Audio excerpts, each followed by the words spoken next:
Yang pertama, ini pertanyaannya sangat singkat. PKWT dalam Omnibus Law, ya.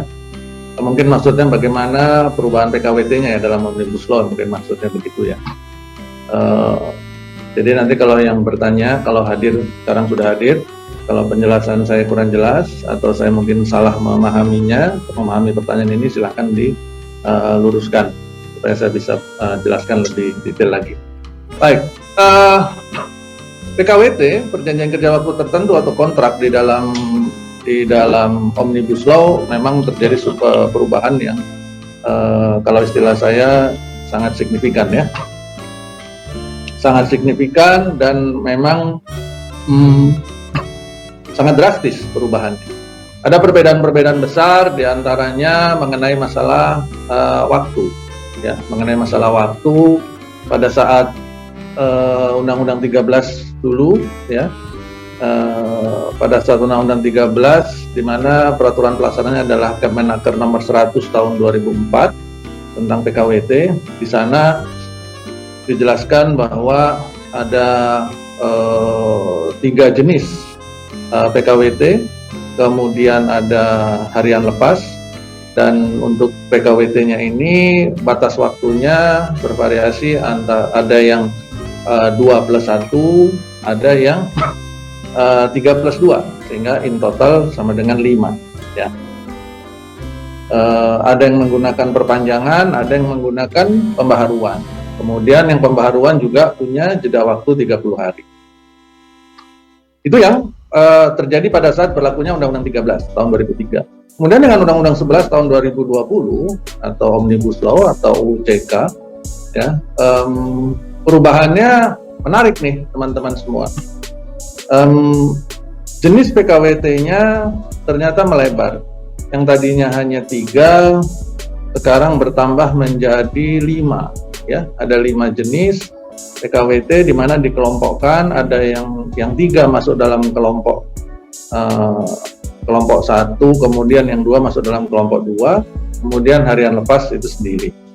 Nah, hal menarik tentang jangka waktunya adalah sebagian dari PKWT itu memiliki jangka waktu 5 tahun. Ya, jadi langsung disebutkan 5 tahun di sana. Dengan catatan, ini belum titik ya, dengan catatan 5 tahun itu sudah termasuk perjanjian kerja pertama dan perpanjangannya. Ya, 5 tahun itu sudah termasuk perjanjian kerja pertama dan perpanjangannya. Ya.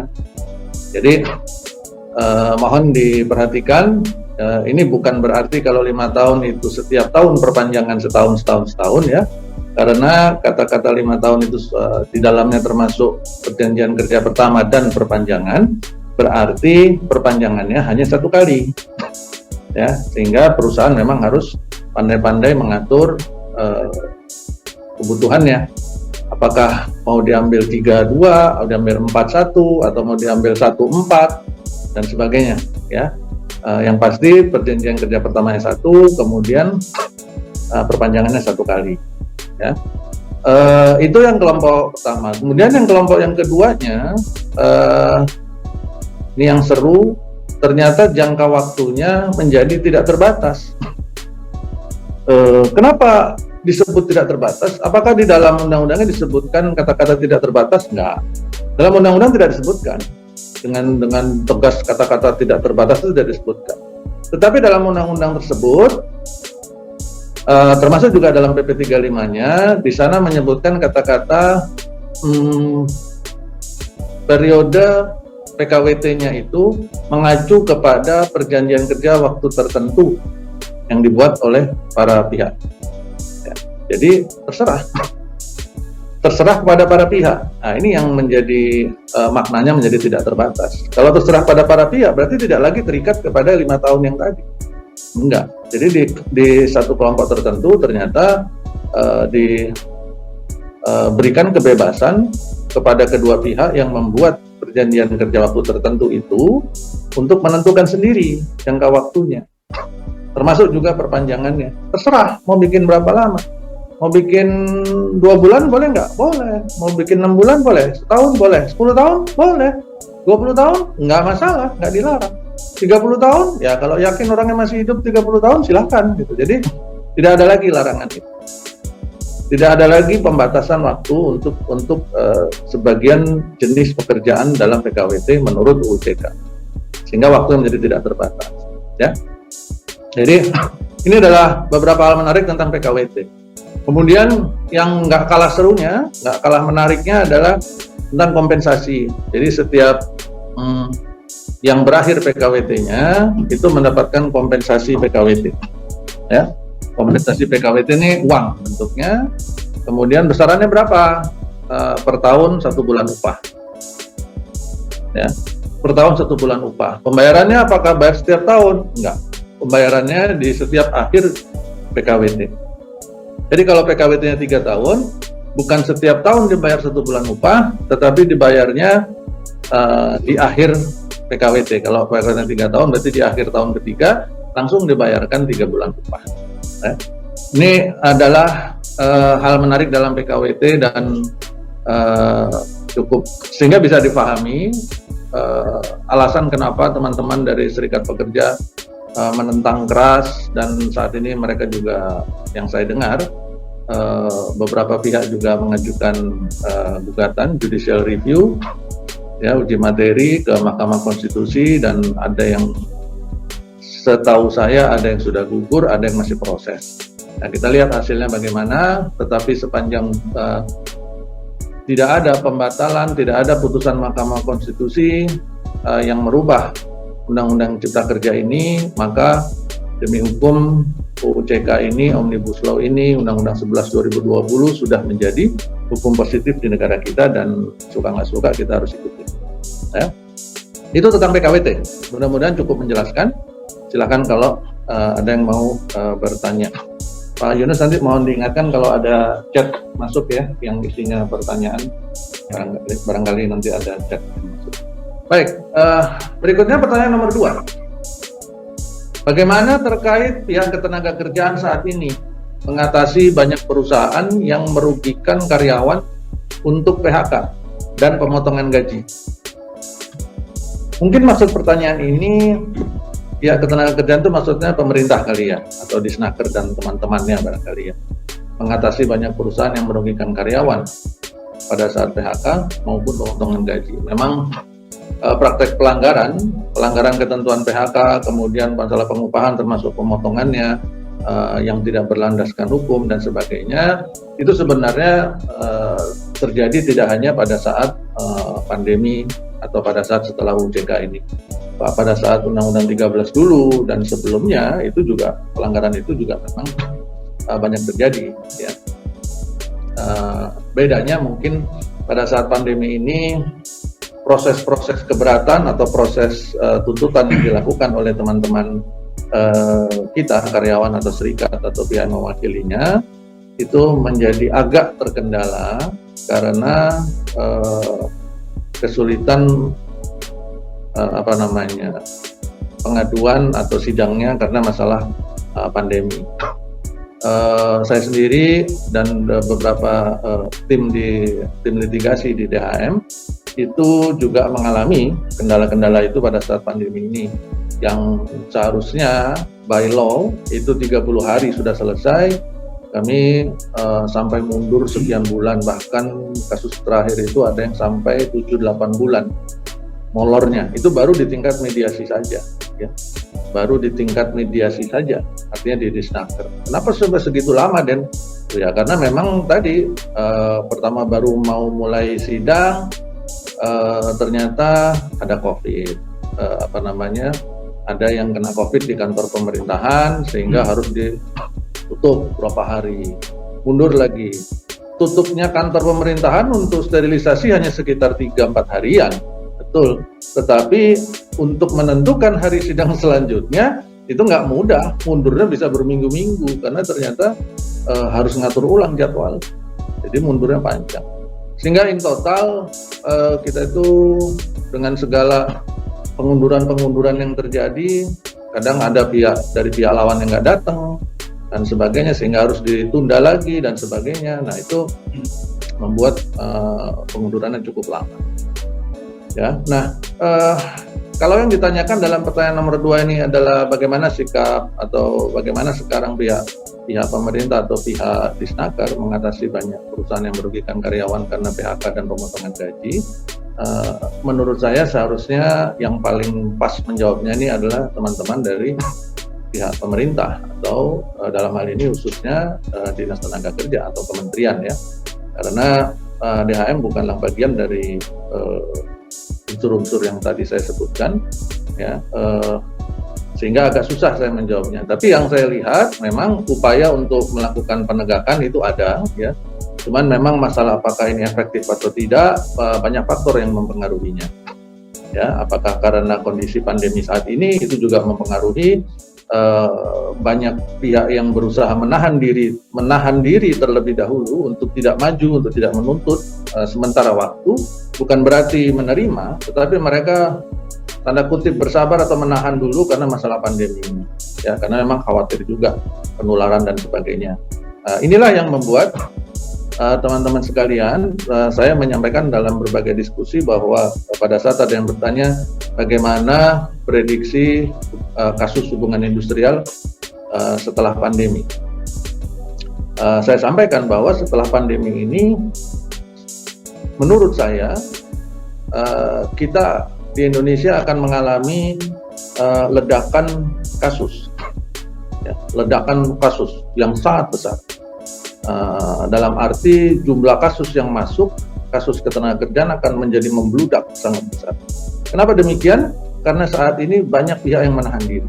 Banyak pihak-pihak yang sekarang menahan diri, yang merasa dirugikan, tapi dia tidak mau dulu mengajukan gugatan atau mengajukan keberatan, melaporkan kepada Disnaker. Mereka lebih memilih untuk menahan dulu karena urusan pandemi ini. Sampai nanti apabila ini sudah reda, disitulah yang saya prediksikan kita akan mengalami lonjakan atau ledakan kasus yang sangat besar.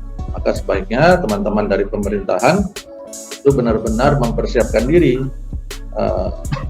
terhadap kejadian ini nanti. Ya, saat ini kita semua sedang berjuang untuk menekan atau mengurangi tingkat penyebarannya COVID. Ya, supaya pandeminya segera berakhir. Nah, pada saat pandemi ini berakhir, penyakitnya sudah lewat, mudah-mudahan ya, kemudian akan muncul masalah baru, yaitu ledakan kasus, ledakan permasalahan. Karena di samping yang tadi saya sampaikan banyak pihak yang menahan, di sisi lain banyak juga pihak-pihak dalam hal ini perusahaan yang kolaps, ya, terganggu bisnisnya karena tidak bisa menjalankan bisnis dengan baik karena masalah pandemi ini dan sebagainya. Sehingga akhirnya mereka harus PHK, mengurangi karyawan, memotong upah dan sebagainya. Ya. Terlepas apakah ini proses PHK atau pemotongan upah itu merupakan pemanfaatan momen saja, ya, karena ada momen nih, saya pakai dari sini nih, mumpung lagi pandemi, momennya saya mengurangi karyawan, saya pakai aja alasan ini, padahal belum tentu, jangan-jangan belum tentu benar-benar terganggu, kan gitu ya. Terlepas dari itu semua, proses PHK maupun pemotongan upah yang ditanyakan ini semua sudah ada panduannya di dalam undang-undang, baik itu di Undang-Undang 13 maupun sekarang di Undang-Undang Cipta Kerja atau Omnibus Law ini. Sama yang PHK ya, yang PHK itu udah berubah total tuh, dan itu ada panduannya.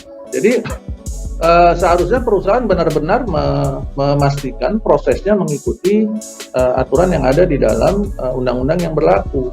Ya, banyak teman-teman kita di luar sana ya, nggak ada di ruangan ini, nggak ada. Di luar sana itu banyak yang mengira bahwa kalau selama pandemi ini maka undang-undang ketenagakerjaan, peraturan atau hukum ketenagakerjaan tidak berlaku lagi. Jadi perusahaan bisa seenaknya mau ngelepasin orang, nggak perlu bayar pesangon, kapan saja, mau nggak bayar upah karyawan bisa, hanya dengan alasan pandemi. Enggak seperti itu. Ya, andaikan itu terjadi, maka chaos yang akan terjadi di negara kita ini, Bapak Ibu. Sehingga berhati-hati kita semua, terutama teman-teman yang mewakili perusahaan atau yang berada dalam posisi HR, pastikan segala proses baik itu PHK maupun pemotongan upah mengikuti ketentuan yang berlaku. Dan hal paling penting tentang pemotongan upah, Bapak Ibu, adalah mendapatkan kesepakatan. Ya, upah itu bisa dipotong hanya karena dua hal kalau disederhanakan ya. Yang pertama karena perintah undang-undang. Perintah undang-undang apa? Itu tadi potong buat bayar BPJS. Nah, itu perintah undang-undang. Ya. Atau kesepakatan kedua pihak. Nah, di luar dari itu nggak ada. Kalau nggak ada kesepakatan kedua pihak, berarti jadi masalah nih. Jadi masalah hukum. Ada kemungkinan potensi pelanggaran hukum, dan kalau sudah ada potensi pelanggaran hukum tentu ada kemungkinan besar proses keberatan, gugatan, tuntutan dan sebagainya ya. Dan ini di ujungnya tentu akan merugikan kedua pihak, baik perusahaan maupun karyawan ya. Kalau karyawan dalam hal ini adalah yang merasa dirugikan, tentu kita tidak bisa menyalahkan mereka apabila mereka berdiri memperjuangkan haknya, baik dia berdiri sendiri maupun dia menggunakan kuasa, serikat atau kuasa yang lain, nggak bisa kita salahkan, karena memang mereka hanya berusaha mempertahankan hak. Ya, maka perusahaan, teman-teman kita, teman-teman yang berada di sisi perusahaan yang hari ini kebetulan masih berada di sisi perusahaan dan masih mengelola HR, ya, saya sangat menyarankan untuk berhati-hati. Untuk berhati-hati dalam hal ini. Ya. Nggak dipotong upah saja, karyawan itu sekarang mengalami banyak kesulitan, terutama masalah perekonomiannya. Apalagi dipotong upahnya. Sesulit-sulitnya perusahaan atau pemilik perusahaan, mereka menurut saya masih tetap bisa makan sehari-hari. Tetapi karyawan yang dipotong upahnya itu benar-benar seringkali di lapangan ya mempengaruhi sampai mereka nggak bisa beli makan. Ya. Jadi ini yang perlu muncul, kearifan, kebijakan, empati itu perlu muncul hari ini. Dan sedihnya memang dalam situasi seperti ini seperti kalau kita ilustrasikan nih ya, ada kapal tenggelam, kemudian pasti semua orang berlomba-lomba merebut apapun yang bisa dipegang, ya kan, untuk mempertahankan diri supaya tidak tenggelam. Ya, dan sangat sedikit yang membantu orang lain dalam proses-proses seperti itu. Biasanya banyak yang hanya memikirkan diri sendiri. Maka disinilah diperlukan, justru di sini sebenarnya diperlukan hukum dan penegakannya.